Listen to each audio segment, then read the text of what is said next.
and welcome to episode 2 of Connected on Relay FM. This episode is brought to you by OmniGraffle, Igloo, and Blogo. My name is Mike Hurley, and I am joined by my partners in crime, Mr. Federico Viticci. Hello, Federico. Hey, Mike. And Mr. Stephen Hackett. Hello. How are we doing, guys? Episode number 2. We made it. Dose. Can we start displaying episodes on the website using Roman numbers? I feel like that would be more epic. This is the problem with us now, like having complete control. Is now Federico can throw in these insane ideas, and we have to find a reason to tell him no, we can't, as opposed to just being like, it's not. How about control we're out of money for now? That's a pretty good reason. I like that one. That works. But what we'll do, Federico, we'll put that on the back burner, and we'll investigate Roman numerals at a later date. We're putting it in the parking lot. Some people would say that. Some people would say that. So we'll circle back to this idea. Yeah. It's on an index card. So before we do follow-up, Federico, you had a pretty exciting day today with a launch. What's going on?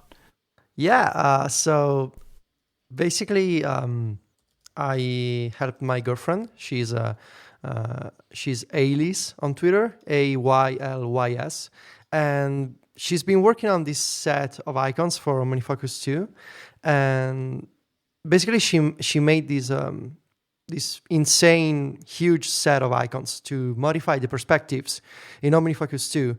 And these are 100 icons in 5 colors and 2 resolutions. You can customize the perspectives in OmniFocus. You can apply the icons that you prefer. So it's a little icon pack, not so little, I guess. It's an icon pack to customize your OmniFocus 2 experience. And these icons can sync from the Mac to iOS. And it's actually the second version of this set that we call Perspective Icons. The first one came out in 2012. It was a huge success for us. And now this one is a new version. It's just for OmniFocus 2.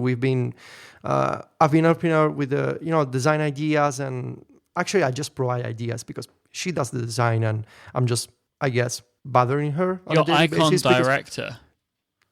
That's your role. Yeah, I'm an icon director. Okay. No, really, I just like to help out, for feedback and stuff that goes on the website, the copy and the blog posts and the kind of stuff. And so if you want to check it out, if you have OmniFocus 2, they can also be used for other apps. Like on the website, we have screenshots showing these icons with MindNode, which is the mind mapping app, and Alfred, the application launcher for the Mac. So if you want to check it out, the website is called iconsandcoffee.com. You can guess who is the icons and who is the coffee here, and they're called Perspective Icons 2. You will see a banner on the homepage, and yeah, that's it was a pretty insane week because we were preparing the launch and contacting people, the blog posts and the screenshots and the website. It's a lot of stuff to work on, especially if you're just 2 people, and you gotta. I mean, I have to think about other stuff like Mac Stories and the show. So I need to catch up on some sleep. Probably cut down on the espresso, the daily intake of coffee.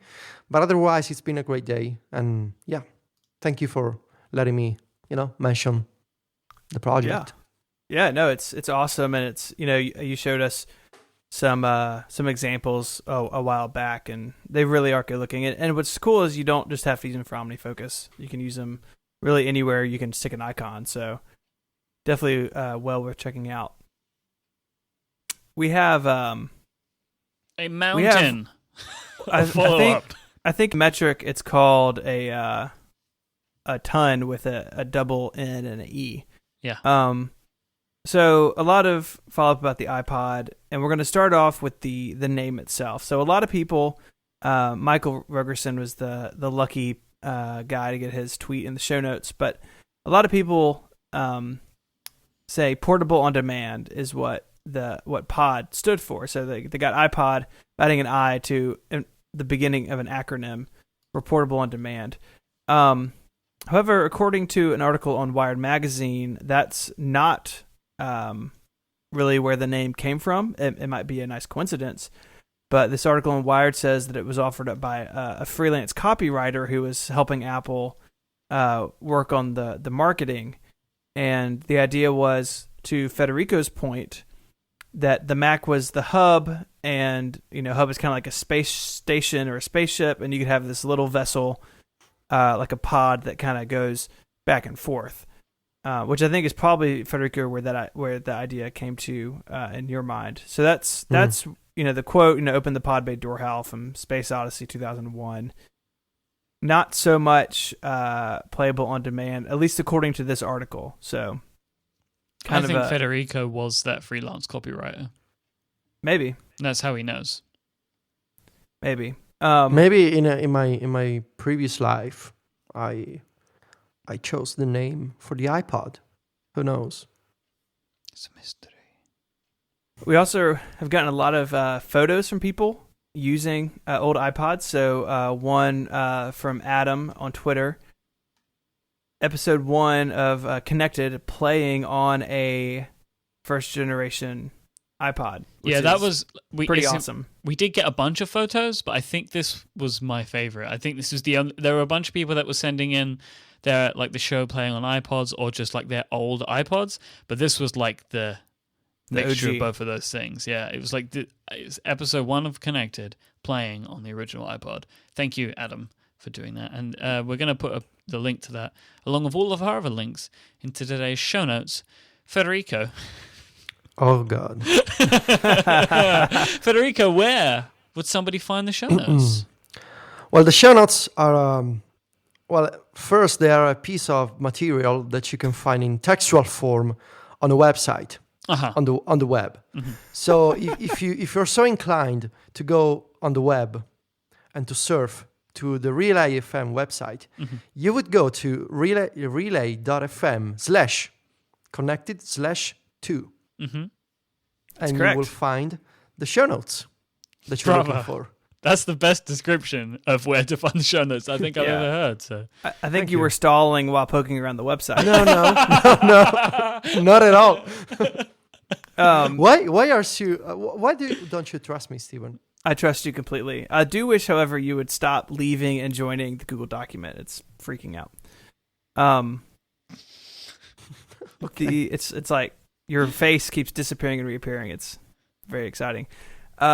So the next chunk of iPod follow-up is about skip protection, which I believe the exact quote from Myke was, I don't know how it works, so we're going to move past it. Yeah, that was my way of dealing with the conversation, was just to ignore the conversation. So I went to the K-Base, as one does, and I would like to read you from frequently asked question number 9 about the iPod. The question is, can I use iPod while running or doing other activities? Will my music skip? Answer, blah, blah, blah, blah, blah. iPod offers a 20-minute of skip protection, twice that of any hard drive base, blah, blah, blah, blah, blah. Not really all that exciting. The real fun question is number 10. How does it work? So it says, like we spoke about, the iPod has a memory cache.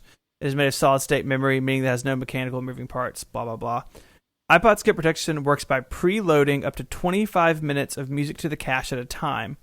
iPod plays music from the memory cache rather than the hard drive, so even rigorous activities won't cause music to skip. So more or less what we talked about, where it preloads and then plays from that, and so every 20 or 25 minutes the hard drive spins up.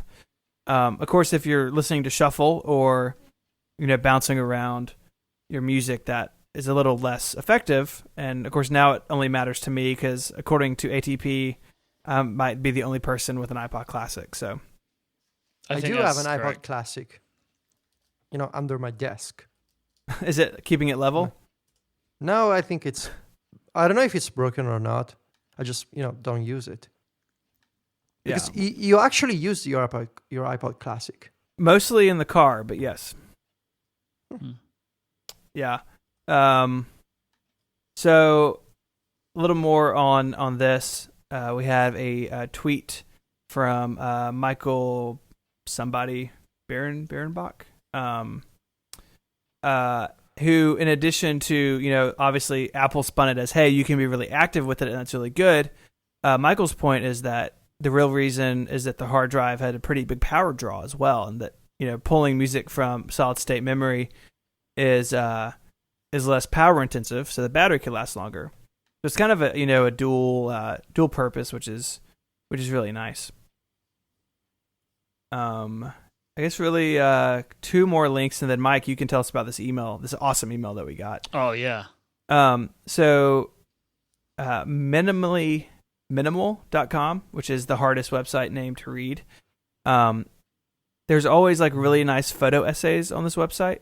So the one of the show notes is to the iPod mini. They have a silver one, and it's a lot of like really nice photos of it, along with like the iSight camera and some iPhones, kind of putting it in place with other products. And we spoke about last week how the iPod mini was a fashion accessory. Like when you look at these pictures, like the personality that it has really comes out. That it is a device with personality and a device that you connect to. It's a really great photo essay. All of these photo essays on this site are really well done. If this isn't in your RSS reader, it really should be. Wasn't this the guy who did the Surface redesign that got hired by Microsoft for Xbox? I'm not sure. Maybe the chat room knows that. I don't know. I think that's the case. You have good memory, Myke. Does that ring a bell with you, Federico? Yeah, I know what you're talking about. Yeah. I'm not sure about this website, but I do remember one guy. I think this guy actually is not the same guy who did the Office redesign with the space wallpapers. You remember those? Yeah. Like Office on the Moon. Well, no, people were telling in the chat room. Carl's the same Grey. guy? Yeah, Carl's the Grey, the wizard who has just told me that, yeah, it's him. Kyle's next in our show notes. Whoa. That's serendipity. See, I told you there's Microsoft 2012. There's the Microsoft logo on the moon and stuff. I do remember correctly. I just thought it was another guy. Yes. So Kyle wrote this really great article about the iPod Nano, how it was, influential in his life. It's sad that he was in 5th grade when the iPod Nano came out. I think Kyle's like 15.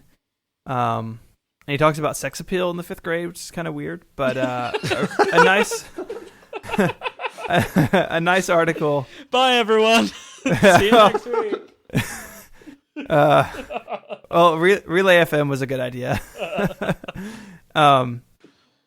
It's an article that really is nice in what we were talking about, how the iPod struck a whole generation of people sort of in a very profound way. And I think that was Kyle's experience. And I think it's the experience of people who have been sitting in pictures, right? Like, you don't keep around your first generation, Magic Mouse or something, right? Like, this is a device that people care about. And unless you're Stephen. I'm doing it for historical research. Sure.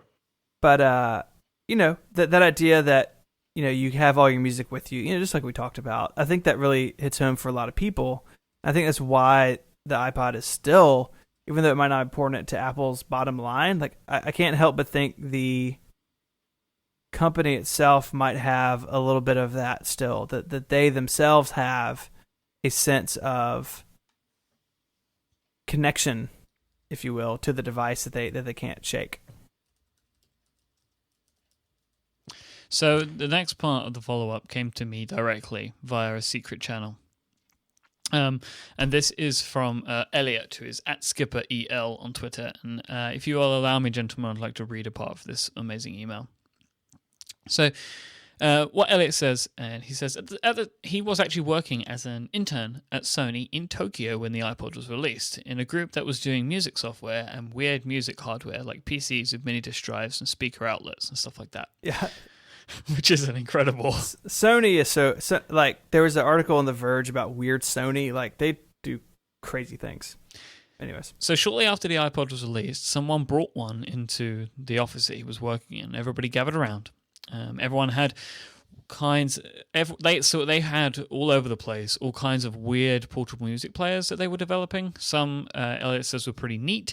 Many never saw the light of day for various weird reasons. But everyone there was fascinated by the iPod. Elliot says, and I'm going to quote this part, I think it was apparent that it was going to be a big deal and it was going to hurt Sony. It was obvious to me at the time and at that moment that they were kind of screwed. In many ways, that was the beginning of the end for them in that domain, which was shocking considering how significant the Walkman had been up until that point. I think it's just a nice way of like putting it into context. Like clearly Sony were working on stuff, but the things that they were working on just simply weren't as good. And especially for context, it's funny to remember that when Sony introduced the PSP in 2004, I'm gonna say they tried to present the PSP, which is the PlayStation Portable, as the next generation Walkman, which of course failed because of Sony's decision to rely on UMD, which were a proprietary disc format for the PSP. So it appears to me that Sony, like other companies such as BlackBerry, they are kind of aware of the future and where the competition is going and what people are going to want. But then for some reason, they remain stuck on their own, old principles and ideas. Because I mean, after the iPod, you cannot imagine that people will want a PSP as their everyday portable media device. That's just unreasonable, to expect people to use that. So the PSP had many problems. And reading this email and the Walkman reference, I remember that Sony is the kind of company that when it comes to phones and portable devices for music, they never quite understood the future. And there's also an argument that you can make about the PS Vita, but we have another show for that, I guess. Sorry, Stephen. No, it's fine. And that show is virtual on Relay FM. Is that your announcer voice? Apparently so. It's good. Do you like change personalities when you do those voices? I change personalities for every show. This week on Connected. So yeah, that's iPod follow-up. That's all follow-up. That's all. Well, yeah, we've only had one episode, so the follow-up can only therefore be about one thing. Yeah, because everything was about the iPod. Yeah.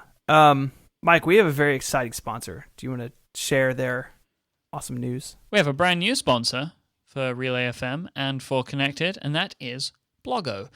Bloggo 2 is a fantastic new application for the Mac that quickly and easily lets you write, preview, and publish blog posts to your WordPress blog. Bloggo makes it possible to write in a clean and simple interface in which you can edit your pictures with its fantastic built-in image editor and then preview the posts that you've been working on in real time, showing you exactly how your post is going to look on your site before you hit the publish button. The built-in image editor that I just mentioned allows you to crop images, apply filters, adjust brightness and contrast, and change the size and resolution of your pictures. This is all built right into Bloggo, making adding and editing images to your post a piece of cake.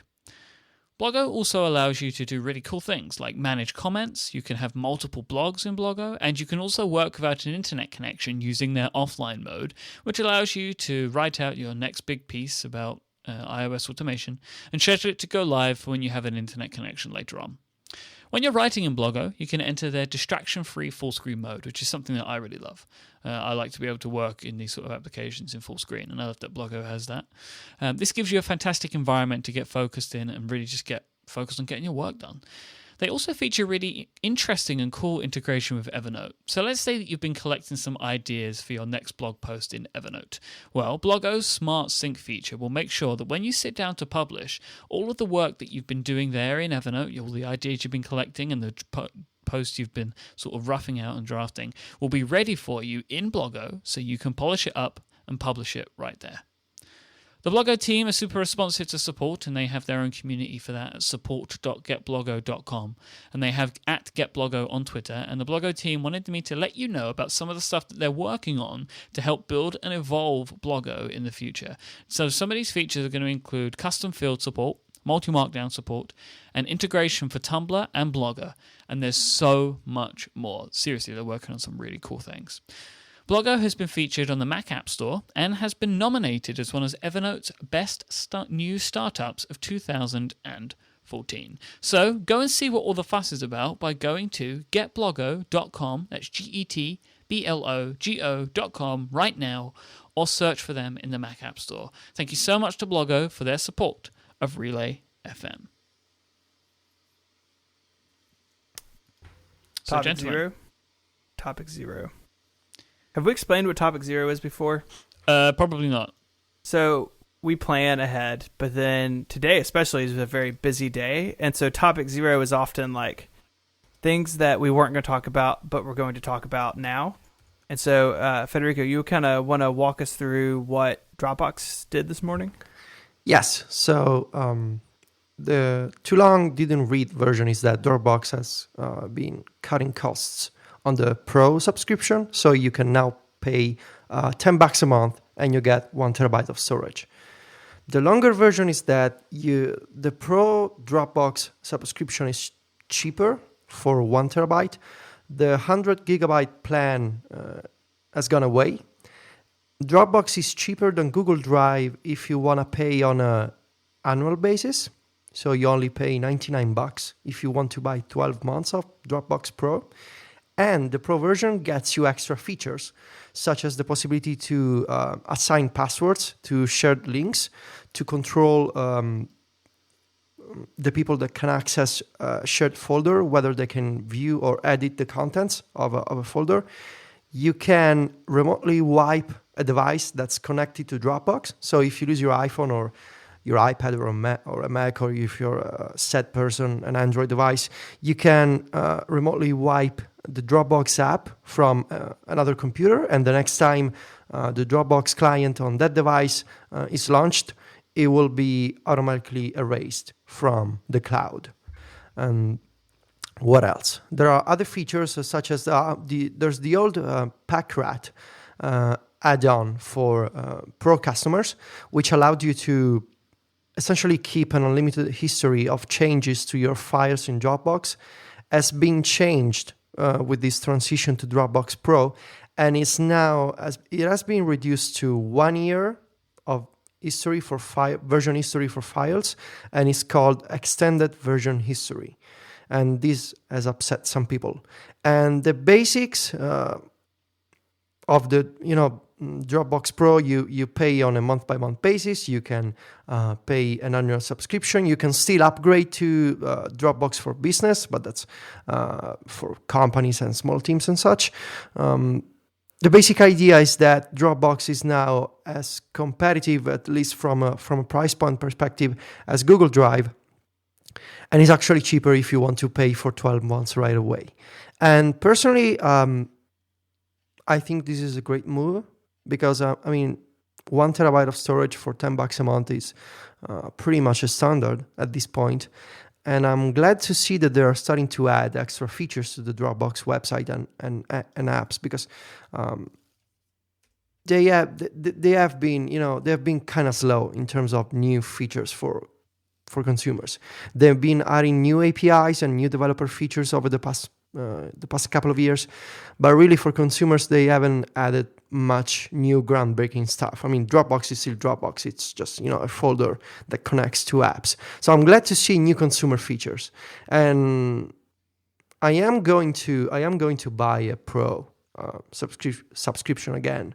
I don't have it right now because I have tons of storage, and I didn't really need it, but the extra features for the links and the passwords and the kind of the permission controls and the extended history, I want those. So I'm gonna upgrade again. Also because I don't think I'm gonna use iCloud Drive much, which is coming with iOS 8 and Yosemite, hopefully next month.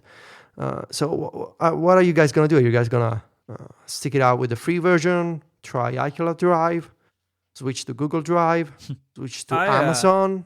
Yeah, I'm gonna put everything on S3 and pay every time I need to access it. No, you could switch to Picasa. No, what's the name? Not Picasa. What's the name of the weird startup that gave you like unlimited storage? No. Oh. Like infinite storage. What's the tagline? Bitcasa, I think. You guys remember that? Bitcasa. Yeah. Yeah, it's I don't infinite that. drive. Infinite drive, your external hard drive in the cloud. Yeah, you could switch to one of these startups like copy.com. just on principle. I don't know. I'm not going to do anything yet. I also, like you, have lots of storage. I would be much more comfortable paying the $9.99 a month. I can't remember how much Dropbox Pro was before, but I remember thinking it was maybe, I don't know, it just felt a little expensive to me. So $9.99 a month for it is fantastic, especially for that sort of storage size. I don't know if I mean, I'm not even using my current space, whatever that is. And I'm kind of interested to see what I move to iCloud Drive. Like, I put my photos in Dropbox at the moment. I don't plan on doing that. I would like to move them to Apple's solution whenever there's a good time to do that. So it took 2 episodes to get to photo management. Yep. I actually wanted to mention this as well, so I'll go after Myke. Sorry, Stephen. I will continue to use Dropbox as my file system, and once I get better internet, I will be I imagine putting more larger files in Dropbox than I do at the moment. Like more like Logic project files and stuff like that, which I'm not doing right now because my upload speed is too bad. I basically would never be able to record because you'd never hear me. But yeah, I think that this is a fantastic move. I'm really pleased that they've sort of standardized the pricing a bit more. So right now, I'm still using Dropbox for photo management and storage with Picture Life as a kind of backup and fancier web view. But I've been talking about this with my MacStories teammates, and basically I'm torn between my willingness to give Apple a second chance with iCloud Photo Library and iCloud Drive, but also I'm scared by Apple's previous track record when it comes to the cloud. So right now I have 20 gigs of photos. What do I do? Do I simply drag and drop them into the Photos app for iOS 8? Am I going to make the app explode? Will it work? Can I buy a storage plan already? So I wanted to try iCloud Photo Library for my iOS 8 coverage, which is coming together quite nicely. But I also don't want to trust Apple as a single place for all my photos. So on the other hand, am I going to end up with photos on Dropbox, Picture Life, and Apple? That's a bit much, maybe, even for me. So I really don't know what to do. Maybe I'll just switch to a hard drive and that's it. I'm just gonna, I've cut heard my connection from the cloud and be, I've heard that you can make an iPod act like a hard drive. So see, that's an idea. I could resurrect my. So many people were upset at me because I thought that was funny, or ridiculous. They were like, "No, these are the reasons," or "I love that." And I'm like, "No, it's cool, man. I get it," but wasn't for me. So some more iOS 8 kind of centric news today. Smile kind of introduced the text expander keyboard for iOS 8. So it works kind of how you think it would work in their video, where it knows all your snippets. So you type a snippet and it fires the expansion, and because it's a keyboard, it can work in every application. As many people probably know, currently text expander, like a third-party developer has to integrate the text expander SDK, and there's X callback URL to sync, and it's sort of siloed off. But with a keyboard, you could use a text expander snippet in Mail or in Safari or in Evernote or any app, sort of without that SDK, which is really interesting. One thing, and Federico, I wanted to ask you about this. Out of the three of us, you spent the most time with iOS 8, and I don't even know if there are keyboards in the beta yet, but I don't want to have to switch between keyboards all the time. Yeah. On my phone, especially, I'm really interested in a swiping keyboard. I really like that on Android phones that I've used. And I will have the text expander one because I do use it heavily. But do you think it's going to be a pain in the rear to switch between keyboards several times, maybe even to do just one task? Yes, and you're going to have a problem because there are going to be lots of keyboards. So basically what I'm seeing right now, and I've been testing 4 or 5 keyboards for iOS 8, and I'm supposed to get more in the next week. This is not a humble brag, it's just, work. No, it's I've been testing it for some time. No, it's just, I got to do this for a living. So basically what I'm seeing is that the same, on a smaller scale, we're gonna get the same App Store scenario of 2008. There's going to be lots of new players in the keyboard field, and you're gonna want to check out all the keyboards because you're a nerd and you're a geek and you want to try all the new stuff. And there's going to be lots of keyboards. There's going to be the keyboards with the swipe. There's going to be the keyboards that correct you correct your grammar and your spelling in the text. There's going to be text expander. Oh man, I'm getting those. See, and of course you're gonna want to try all the keyboards. But my problem that I'm already seeing is that first you gotta activate the keyboards in the settings, and that's not a huge problem. I mean, it's kind of nice the way that you can go to the settings and you can activate and deactivate the keyboards, and you can grant permissions to a keyboard to sync and to transmit your information to the cloud. For instance, I was trying the other day a keyboard that syncs preferences using CloudKit, and I got the permission dialog. So I didn't really know what it meant. And I asked the developer, and it's basically, even if you use iCloud, not some nasty third-party service, you're going to get the permission dialog anyway.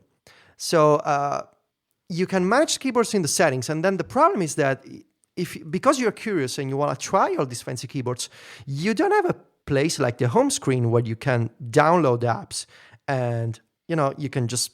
It's easy to try multiple apps because you can just switch the home screen and open another one. The user interaction to switch keyboards is really painful because you gotta hold down on the globe icon on the keyboard, and you get this long list of names, and every time I feel like iOS 8 is going to be full of long lists of yes, things. Yeah. and you get a toggle in the list at the top, like you get a toggle on a popover on a keyboard. So it's kind of messy. So you switch all these keyboards, and you gotta consider the fact that because Apple has built this secure system for keyboards, every time you hit a password field, the custom keyboard that you had selected before deactivates because it cannot type into a secure field.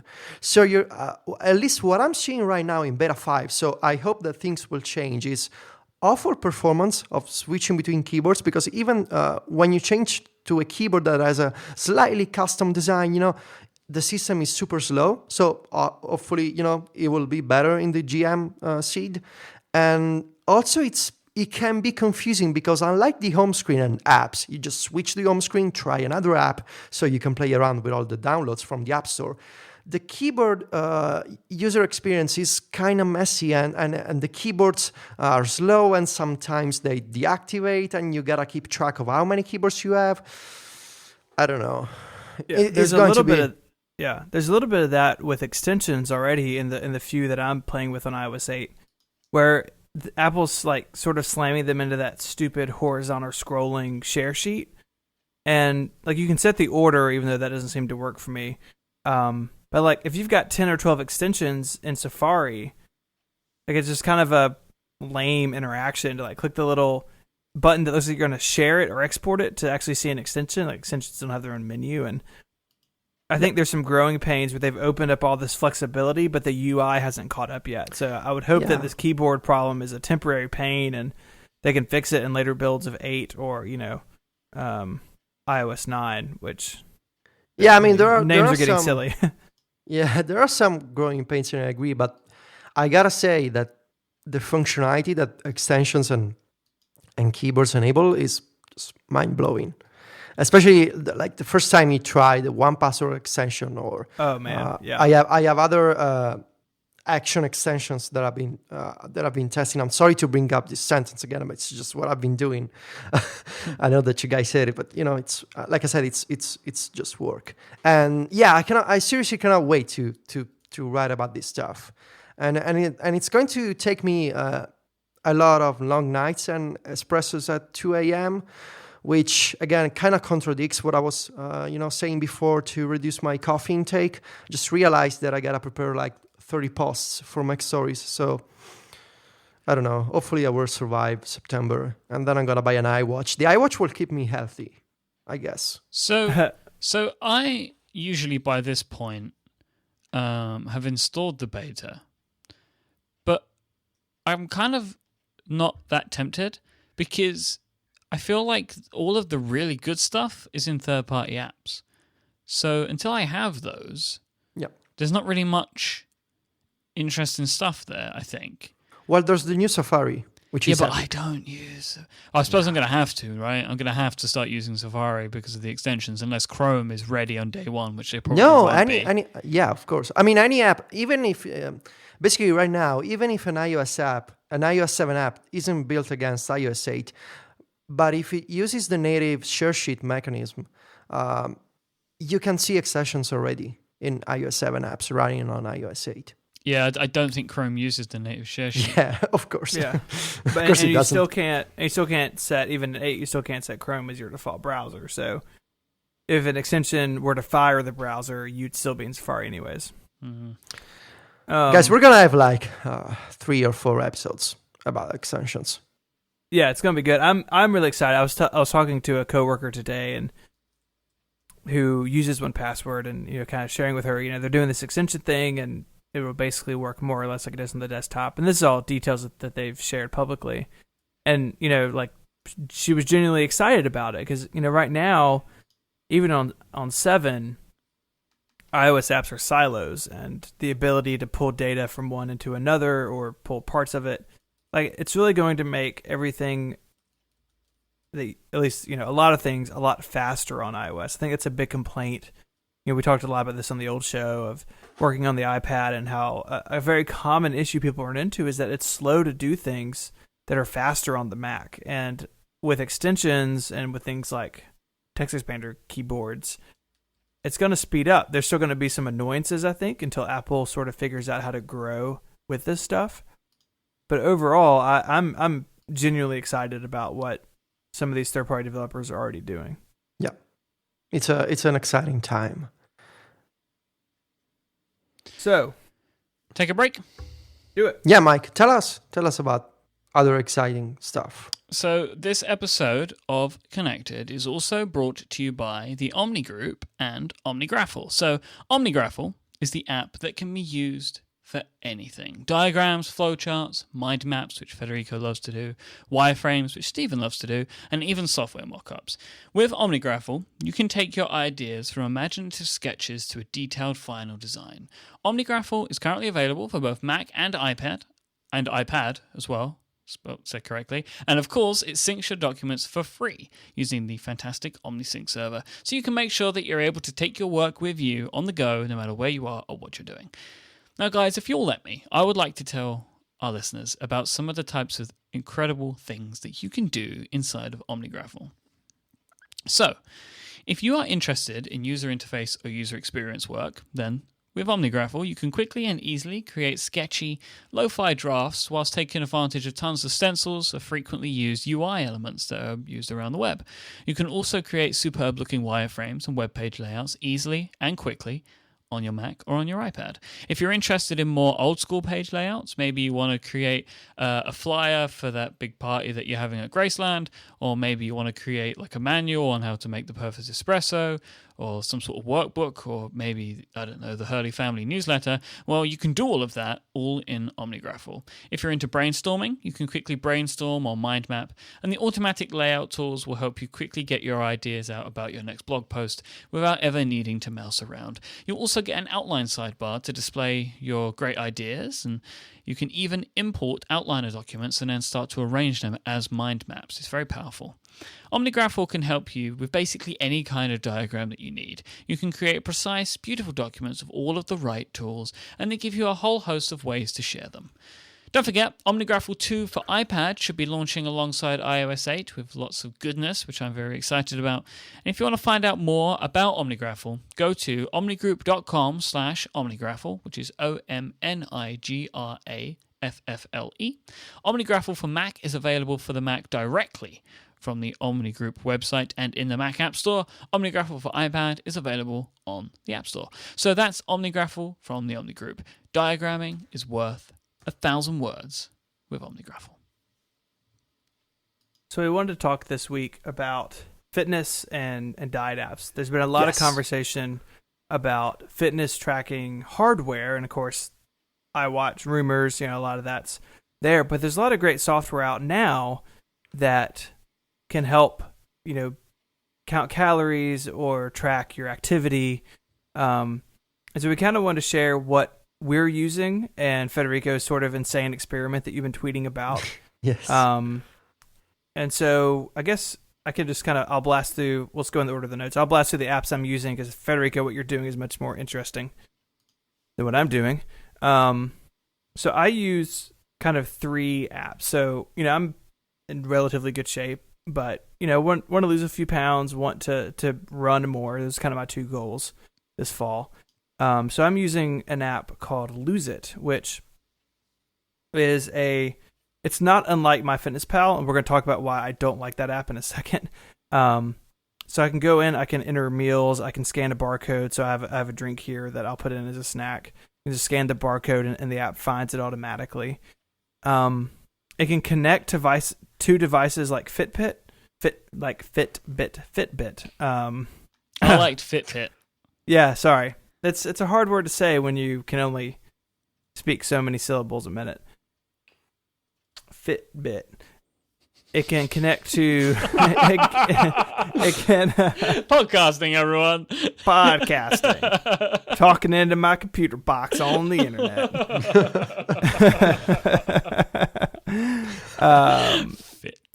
Fitbit. So it's sort of a hub. Now, the problem with counting calories in any system is it's twofold. You have the problem of self-reporting, and you have the problem of a small kind of local restaurant. So the second one is obviously, an issue where if I go to a local chain or a one-off place, and, I work at sort of the core of our downtown area, and there's a lot of little sandwich places, and there's a pizza place, and, it's not name brand like, it's not like I go to Taco Bell and those calories are listed publicly. These are private establishments. And so you kind of have to guess and get the closest you can. So it's not an exact science. But it's definitely compounded when you have the problem of self-reporting. And so, I don't know, maybe Federico, you can speak to this if you're doing it. But I have a big problem of estimating volume. So, like, if I eat a bowl of cereal, like, I have no idea how much cereal I just ate because I don't measure it. If I did, obviously it wouldn't be a problem, but that's sort of crazy person territory. Oh, yeah. So, you got to measure it. Yeah. So, I generally kind of, I look at what the box says is the, what's supposed to be the estimated amount and usually round up a little bit. And so, it's not exact science, at least the way that I'm doing it. And that can be a problem if you're, if I'm strictly sticking to a certain number of calories.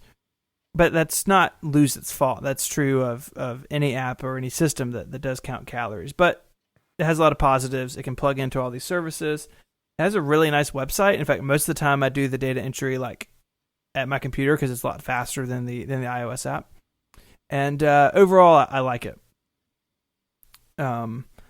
Kind of on the fitness side, using 2 apps. One is Strava, which is actually an app pick of mine on the prompt.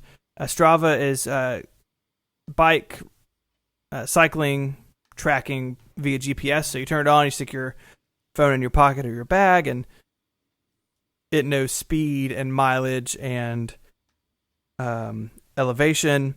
And if you have a pro account, and it can talk to accessories, so it can do things like heart rate. Strava also tracks running.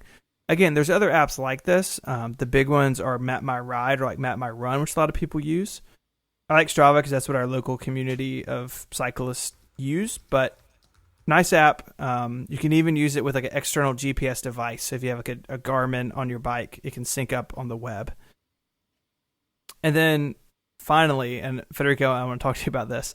I really hate running. Like, running is so lame, but I'm trying to do it. And the app that I've been using is Couch to 5K. There's a bunch of apps like this. I like the features of this one, even though the design is a little lame. It does push notifications to your lock screen when it tells you, Couch to 5K basically is you run and walk sort of in alternating patterns, and the longer you do it, the more you run and the further you go. And it works you up very slowly to doing a 5K. And so it has this push notification. So if your phone is in an armband and you can't see the screen, it says, okay, now it's time to run. Now it's time to jog. Now it's time to cool down. And keeps up with that in a really nice little package. I can see right where I am within the program. together, this is all software. This is all just apps on my phone, but I can get a picture of my activity level, my calorie level, and kind of see how those things play against each other. And not using a fitness band. I'm not using any hardware. I own a Fitbit and actually own a Nike Fuel Band as well. I'm not wearing either one of them. I've kind of just gotten out of the habit, and I really, neither are really attractive. The Nike Fuel Band is actually uncomfortable to wear after a while, for me at least. And so I'm just doing it with just software. And, so far, like in doing this for a couple of months, has been pretty good. So let Nice. me jump in, Federico, because you're doing this in a big way. Yeah. And as is usual on this show, there seems to be varying levels of everything. My varying level is I'm not doing anything right now. Okay. I'm gonna say it, this is a dumb excuse, but I feel like I have too much to do right now to focus on exercise in any way. I'm gonna be busy for my shorter lifespan. No, that's burning aside. Like, that's totally, like, this week has been insane for me, and I haven't ridden my bike since Saturday. I haven't eaten well. Like, life just gets in the way. Like, I have a plan that as soon as I can get my days back from the corporate world, I will embark on an exercise experiment like Federico. But I've been talking a lot recently about one of my favorite podcasts on the internet called Hello Internet, with CGP Grey and Brady Haran. And on an episode of that show, CGP Grey was talking about this exact kind of thing, where he needed to work really hard to get his videos, he's a YouTuber, to get his videos to a point where he was, able to go full time with it and that sort of stuff. And he had a discussion with his wife about how he would put his health on a back burner for a bit to allow him the time to put into his work. I have not, one, made this conscious decision, or two, had a conversation with my girlfriend in this idea. I'm sure she would not feel the same, but I just feel like I don't have the time to do these things right now. In the past, I have used to success MyFitnessPal, and Federico, you can tell us probably a little bit more about that in a moment. And I've found it very good. Stephen, I've had the same problems that you've had in how much do I put in, which I think upsets Federico because he's probably going to say he weighs everything. I didn't do that. I, like you, would always, I feel like I was overestimating, but like, this looks like a regular portion of potatoes. I'll say I'm having 1.4. Because then you just, and I lost quite a few pounds. Spoken like a true American, Mike. That's how I do. I felt like I lost a few pounds using the app, and it's one that I intend to use again. But yeah, as I say, right now I'm not doing anything. I've never enjoyed exercise, and I've always been more to like control my diet. So now I'm kind of just trying to keep my eye on what I'm eating without using an app to help me. But Federico Viticci, can you please inspire me to change my life? Well, I mean, I can tell you what I'm doing now, but it's just that, my backstory. That's not really something that I want to inspire you with, because basically, I get basically, that bit. Yeah, basically, I've always been kind of relatively in shape, but also I never really enjoyed exercising or being careful with the food that I eat, and especially in Italy, it's very easy to eat too many carbs with the pasta and the pizza and the sauce, and it's easy to get carried away with the kind of menu that typically you get here. And so the tipping point for me was after cancer and after chemo and the kind of consequences that you experience later, months after I've been clear since February of 2013. And months after the chemo and the radiation ended, I was left with all sorts of basically kind of general inactivity of my body, because I couldn't move before. And because I couldn't exercise, either because I was too weak or because my muscles were not responding to exercise, and especially because I had installed in my chest what is called as a portacath, which is a little button that is connected to a tube that basically enables doctors to put the chemo inside a big vein in your body. That little accessory, I would say, in my chest prevented me from doing any sort of arm and shoulder exercise. So I couldn't do chest exercise. I couldn't do running. I couldn't swim. I couldn't do jumping on anything, because at the risk of breaking the device, which of course happened last month. So right now I'm free to exercise. But before last month, it was around the end of May, basically, and I was really fed up with the fact that in spite of being theoretically free from the chemo and the other stuff, and I was really feeling the fact that for the past 3 years I've been taking what is effectively poison that helps you, but it's poison in many other ways, and I really wanted to get healthier on several levels. Whether it was my food choices, my exercising more, my being more careful with the stuff that I eat and with how much stuff and when during the day, with the amount of sleep that I get, with the amount of steps and activity that I get each day, because I was sort of caught in this spiral of I gotta get better, but I'm also busy. So it's important for me to work more, and then I'll think about my body eventually, which of course is not a great way to recover after chemo when you wanna, in a way, detox. Yeah. So my idea was that I could try at least this big experiment. I would say I've always been interested in these wearable devices and with a fitness component and all these apps for iOS. So I started wearing initially a Fitbit Flex.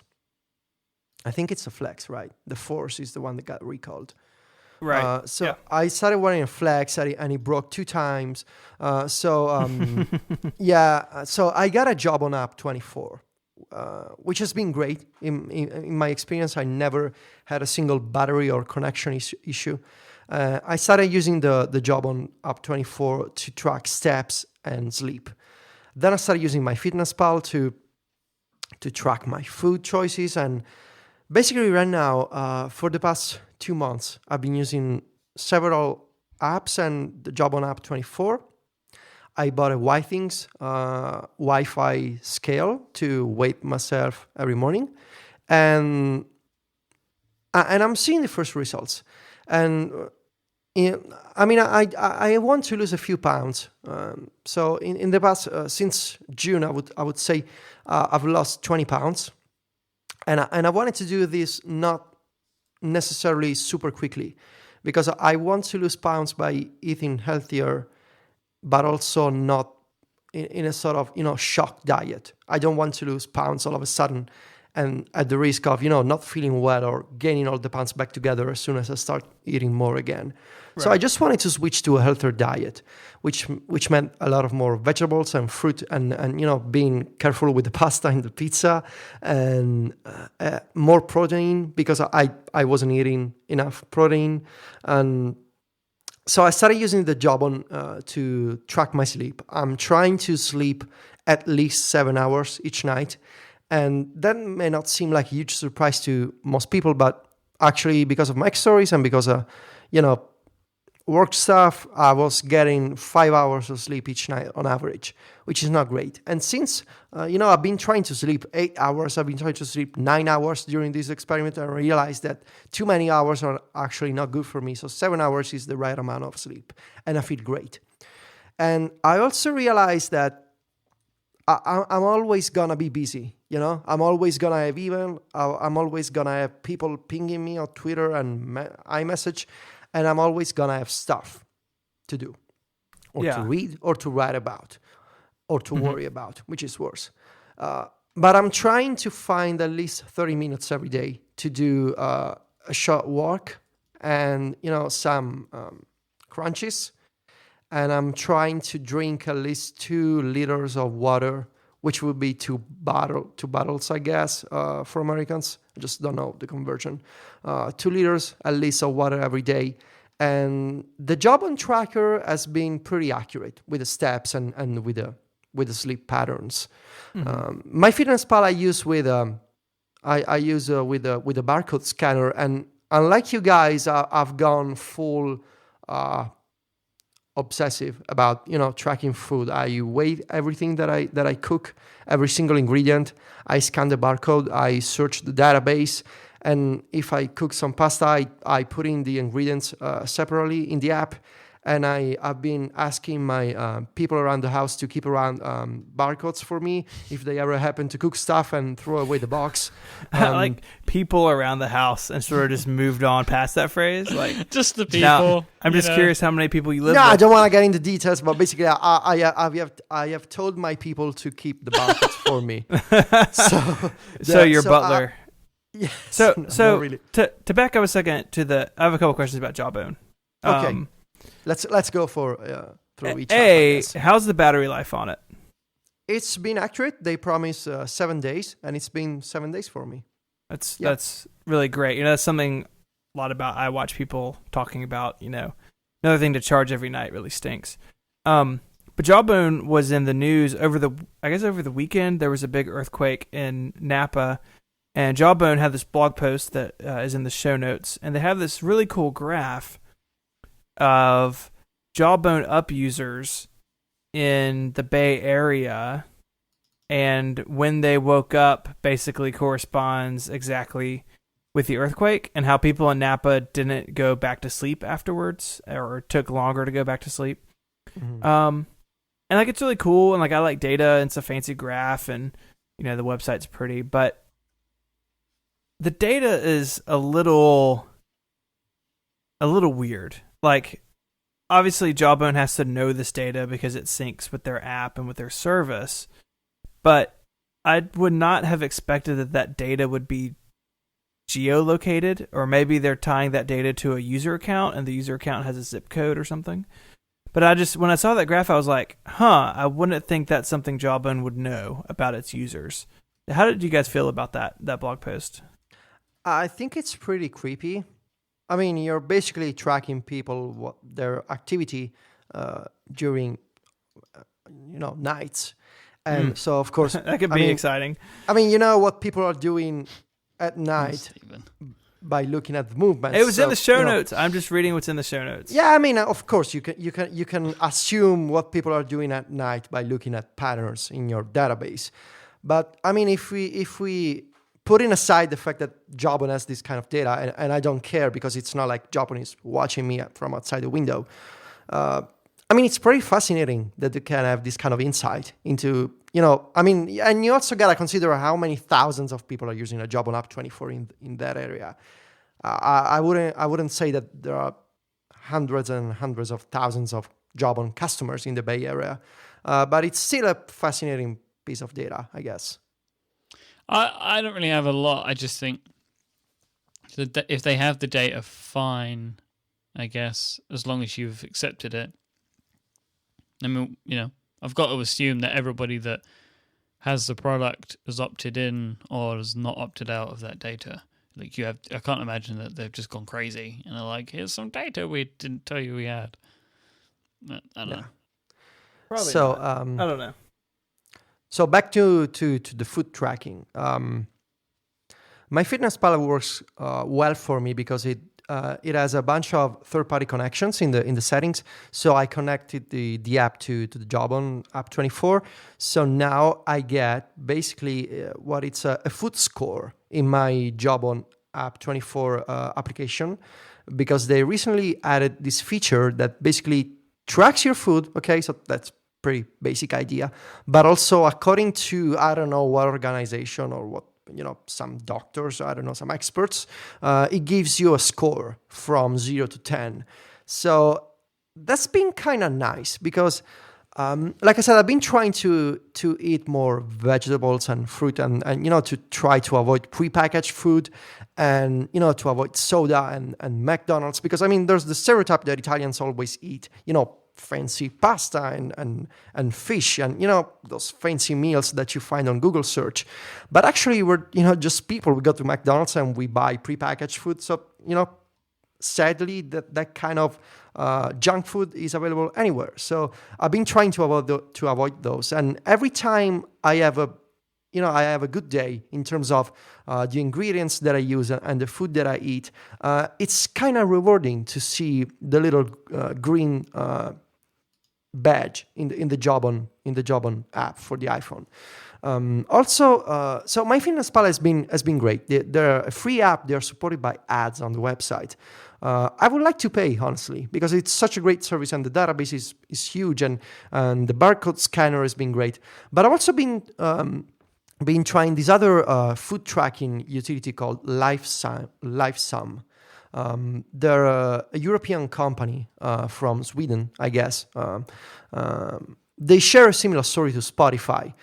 They came out from Europe, and now they're trying to become more popular in the States. And LifeSum has a great UI, much, much better than MyFitnessPal in my opinion. And especially the way that it lets you quickly re-add a food from recent meals. So you have recent breakfasts, recent lunches, recent dinners and snacks, and you can just swipe to re-add the food. They have a more beautiful UI with they have photographs, and they have these little verified badges, so you can easily know where you're trying to add a generic ingredient, like, I don't know, olive oil or an apple. It's verified from LifeSum. I love that you picked those two things. Yeah, I don't know why. The database, contrary to what I read on the web, it's actually pretty huge, and the barcode scanner is basically just as accurate as MyFitnessPal for me. And I'm talking from an Italian perspective. I don't know if LifeSum is better or worse in the US or any other part of the world, because I just live here. And the big thing of LifeSum for me is that the way that, I guess because it's a European company, the way that it treats quantities when you try to add a food to your diary. So MyFitnessPal has this stupid interface that either lets you choose from units like cups and spoons, whatever that means, and you cannot just say, okay, I ate 20 grams of pasta.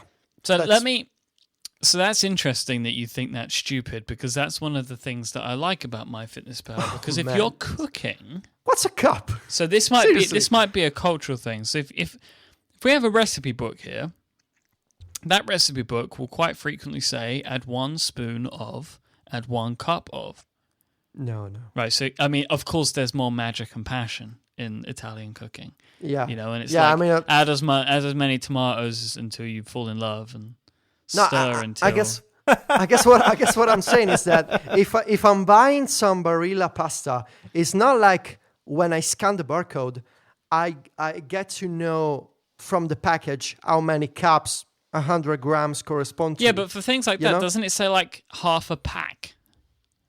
No, usually either it gives you ounces or just 100 grams, and then you gotta do like 1.5 or 1 and and like fractions. I just want to enter grams manually, which is exactly what LifeSum lets you do. So from an input software design perspective, I'm happier with LifeSum, but MyFitnessPal has more connections with third-party apps. So I've been trying both. I realize this is not what most people would do, but LifeSum has actually been also better in terms of visualization of data. So it has all these nice graphs that break down your meals by category. So it's been actually pretty helpful to understand whether I gotta eat more protein at dinner, or if I gotta go easy with the carbs, which is usually the case. All this, all together in practice, and I'm just talking about the food stuff. I'm gonna get to the exercise stuff, and it'll be quicker in a bit. All the food stuff comes together with the Whiting scale, which my girlfriend kindly bought for me for my birthday a few weeks ago. And man, it's such a great piece of hardware. I mean, you just literally step on the scale every morning. You just wait up like 30 seconds and you step down and it's done.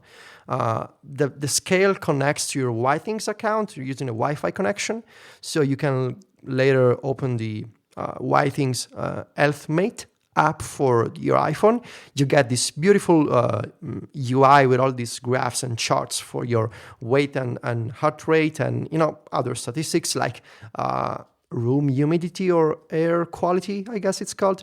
And that's been super reliable. I can probably try to put together some IFTTT actions and workflows, but I haven't had the time to do that. No, funny fact, actually, before I bought a Whiting scale, I set up an IFTTT action for Jawbone. So every morning I would input my weight for the day manually into Launch Center Pro, which would send a number value to IFTTT, which would sync back to the Jawbone account. It was pretty messy, but it worked. So I think I love you, Federico Vitici. I love you too. So now I'm on the Whiting scale. So now I'm on the Whiting scale and it works great. It's also got a heart rate feature, which brings me to my last section, which is exercise and activity. So my understanding is that the portacath that I used to have in my chest after the chemo, the fact that it broke was entirely my fault. Because in June, I went to 2 concerts. So as you can imagine, there's lots of jumping going on at concerts. Yeah, I thought the dubstep just like blasted it out of you. No, it's either the concerts or the fact that I was so intrigued with FitStar, which is an iOS app that lets you choose training programs, and it gives you these great videos from professional trainers. I think that like the main guy is a former football player, like Gonzalez something. I don't know. I don't live in America, so it's a great guy, by the way. Great videos, and I started doing these exercises every day, like fat burning exercises or get lean or 7-minute workouts, and they were great. And I was so motivated because there was lots of jumping and stuff that I haven't been doing for years. And the app is great. So it was like a double satisfaction for me because I was happy from a software perspective, and I was also happy because I was getting exercise done.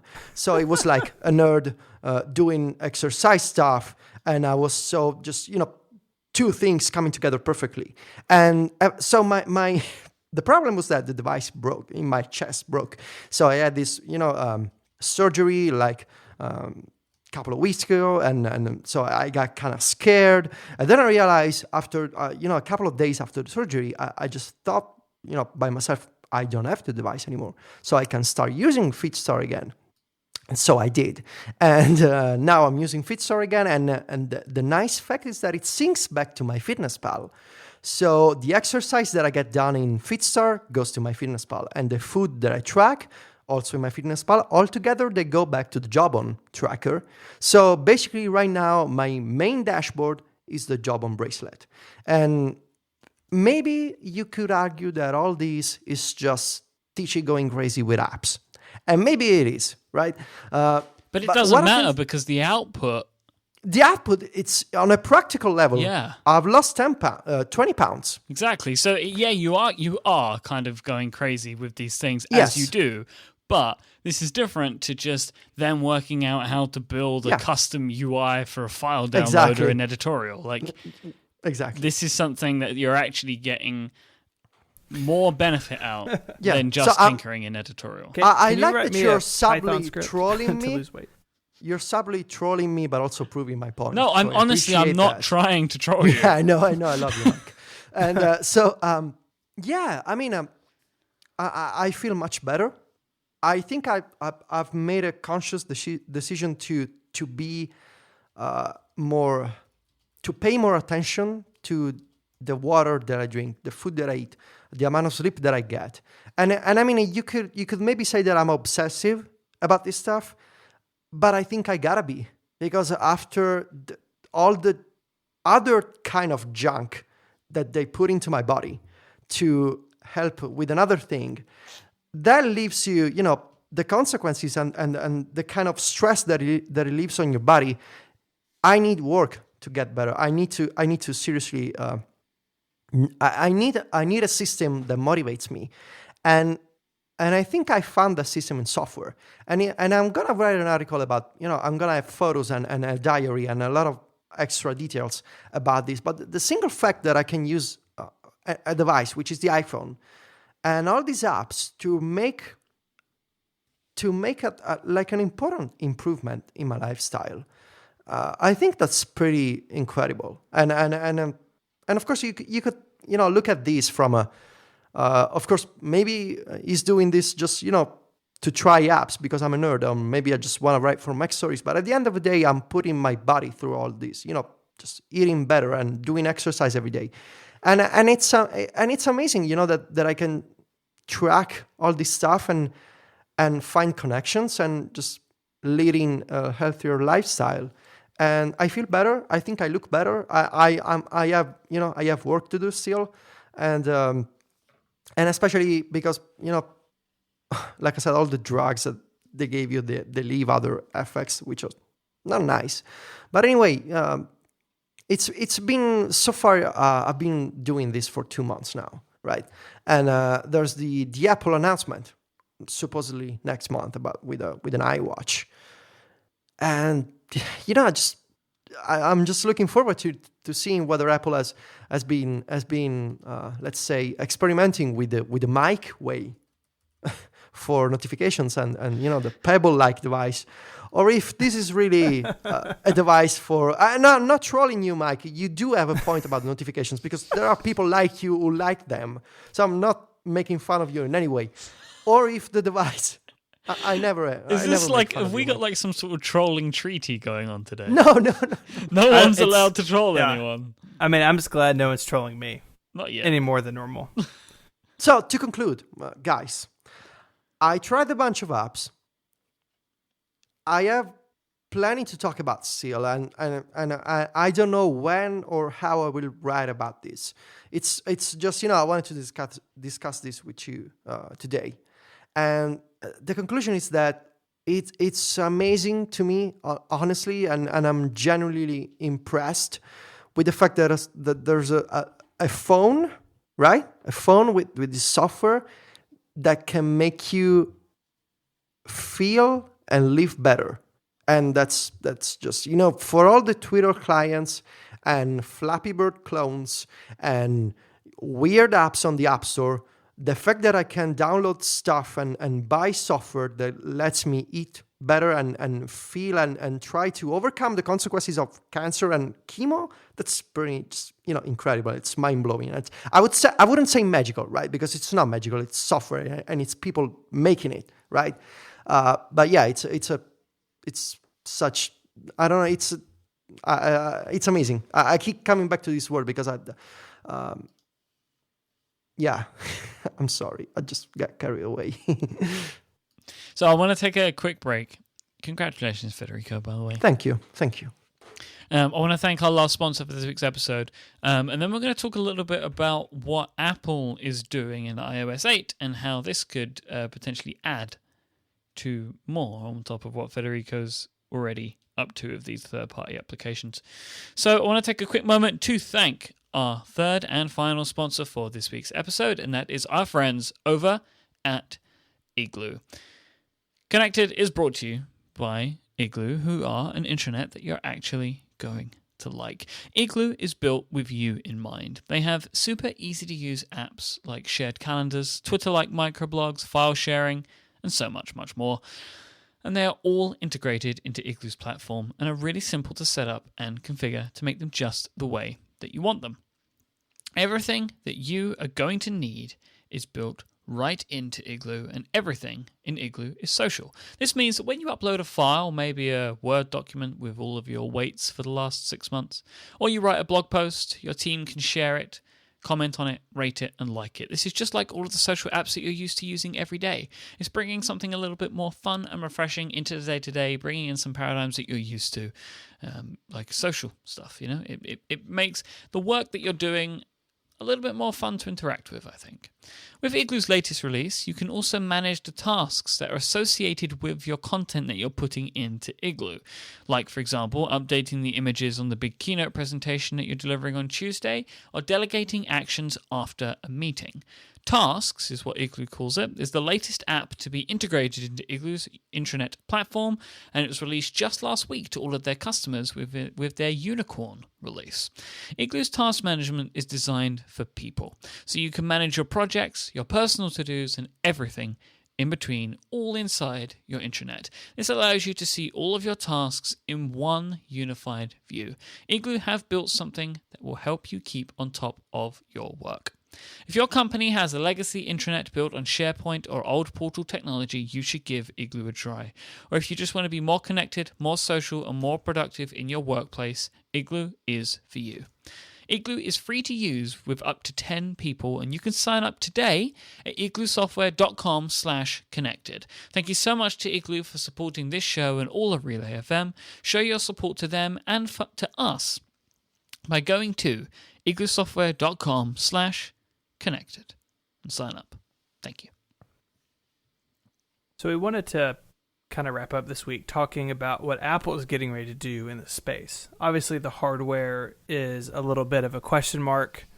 Fitness watch, some sort of thing, maybe next month, sort of vague. But Apple has been very forthcoming about what there's the talking thing again, it's hard. What iOS 8 is going to do in this area with their health app and with things like HealthBook. And it's kind of multiple things. We're going to get into that in a second of what, health on iOS 8 is not just a single app. It's an app with some services and a bunch of different ways to interact with. And so WWDC, Apple talks about this, with the iPhone 5S and the iPad Air with the M7, the motion code processor, people can take advantage of step counting and things with the hardware now. Our friend _ has a great app that does that. But there's a lot more coming. And Federico, you've been spending some time with this and talking to some developers about it. Kind of what is coming to iOS later this year? So, yes. What's coming for consumers is a new pre-installed app on the iPhone, which is called the Health application. And for developers, there's this new Health Kit APIs and set of software features to interact with the Health application and read and write data to the app. So essentially, developers of food or fitness related apps, they can take advantage of these new Health Kit APIs to provide their own data to the app, as well as read data stored in the Health application and try to do something with it. So I'm trying to think of practical examples. For instance, if you develop a sleep tracking app, such as the one that I've been using, which is called Pillow for the iPhone. If you develop an app to monitor your sleep at night and visualize sleep patterns, you could, for instance, offer to the Health app the amount of hours that the user gets. So when I open my Health dashboard, I get the hours recorded by the third-party app that I use. But also that same third-party app, it could ask the Health application to receive data for the user's step count or for the user's calorie intake. So it's basically a way for developers to communicate with a single dashboard, with a unified application where they can read and write data, and to do something meaningful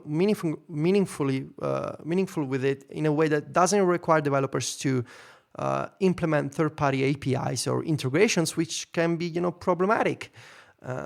So in theory, at least based on the conversations that I had and the apps that I saw, there's going to be an interesting new approach to making fitness and food-related apps. Because right now, if you go to the App Store and if you read the reviews of a popular fitness app, you're going to see comments about people asking for a third-party integration. For instance, oh, this app doesn't support Runkeeper, or it doesn't support MyFitnessPal, or I want to have Jawbone integration.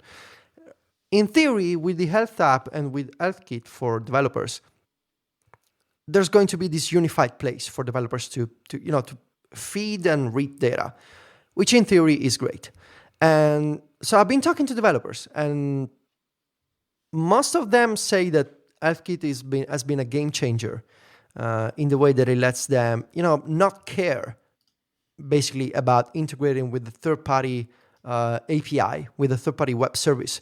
They don't have to care about, handling privacy policies for different services, such as the privacy policy from Jawbone or from MyFitnessPal. They just need to integrate with a system API, and which has another set of built-in permissions, but that's another topic. So most of them say that it's been a game changer, that the ability to export data and to make it useful to other apps will be a great improvement for this category on the App Store. Just as big as, extensions are for productivity apps. HealthKit and the Health app and the dashboard, there are going to be a major change for this category. And some developers that I talked to said that getting the HealthKit stuff up and running was a no-brainer. Others said that it's a bit of work because you got to handle conversions between different unit types, such as liters and what is it, ounces for liquid, or other types of measurements. So I have no doubt about the fact that it's going to be, it requires developers to do some work, especially because Apple has been adding new features to the API during the iOS 8 beta. So of course it's not completely done, and we don't know whether there will be another beta or a GM. It looks like a GM at this point, but it's going to be a major change for the food and fitness category on the App Store, but also not necessarily just for that category, because now that you have a single place right on the system that tracks all this data from different sources, in theory, if you make any sort of app, you could take advantage of that information about the user and make it useful and give it some sort of meaning in your app that isn't, a fitness tracker. I'm pretty sure that the what's the name of the podcast client by Underscore? Pod Wrangler? Pod Wrangler. It has a feature that makes the playback controls bigger if the app detects that you're moving, right? I think it has a... Yeah, he has does, a car yeah. mode, an automatic Exactly. car mode, yes. That mode comes from the M7, from the motion coprocessor on the iPhone. So you see, David Smith with the podcast app doesn't have a fitness client of sorts. It's an audio app, but it takes advantage of contextual information and movement in a different way. So you can imagine how having HealthKit on the device, on the system, could enable some interesting new ideas. So I'm very excited to see what developers come up with. And of course, I guess the first and most obvious change will be for apps like Jawbone or MyFitnessPal, hopefully. So we'll see.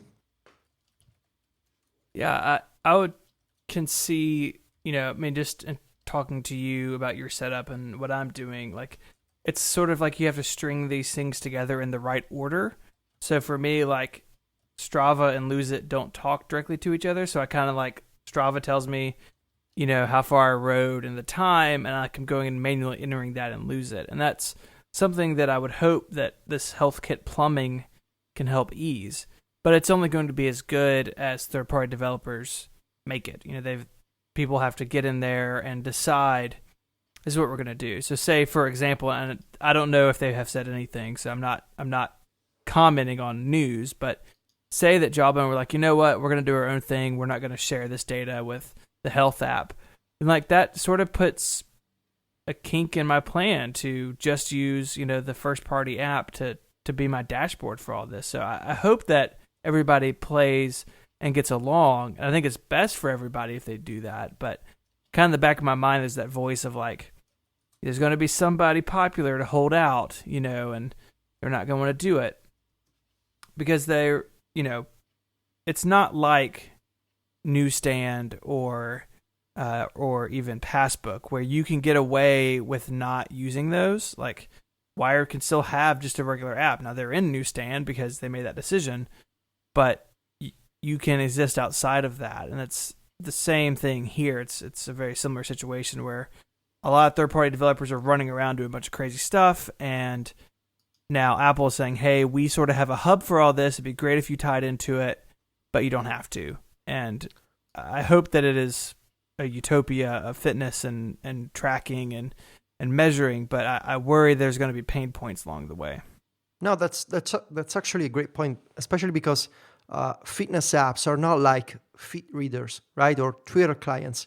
I mean, you can imagine that if your favorite email application or feed reader, RSS reader doesn't support extensions or another productivity related feature, you could easily jump to another app and switch and start using the app that takes advantage of the latest features.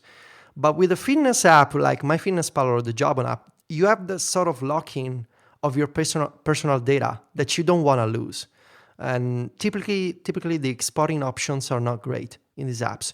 So you're kind of forced to stay within their ecosystem. So if they don't want to support the new API, I think it will be harder for most people to just, say, I'm going to switch to another app, because all your data and months of tracking food and barcodes like me, they're going to be stuck into the app. And even if you can export as a CSV, that's not going to be great. And honestly, who wants to use CSV? So, it'll be interesting to see what happens. Totally.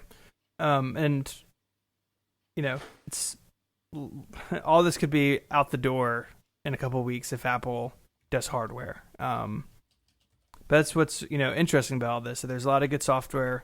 There's a lot of mediocre hardware. Sitting here, I was thinking maybe I should buy Jawbone up, and I'm gonna wait and see if Apple is doing something. But it's an interesting time, and because the phone is always with you, or at least with you most of the time, it can give you a really good picture. That's why I really like things like underscores pedometer plus. I don't have an iPhone 5S, so I can't take advantage of it. But of course your iPhone knows how far you walk, because your phone is always in your pocket. And as these devices get smarter and more powerful, that sort of data is only going to become better and better and more clear to give us a picture of the quantified self of, I can put a number on how I did today. And if you can do that and build a history and build patterns, then you can work to be in better shape, or to be able to run a 5K without dying, or whatever those goals are.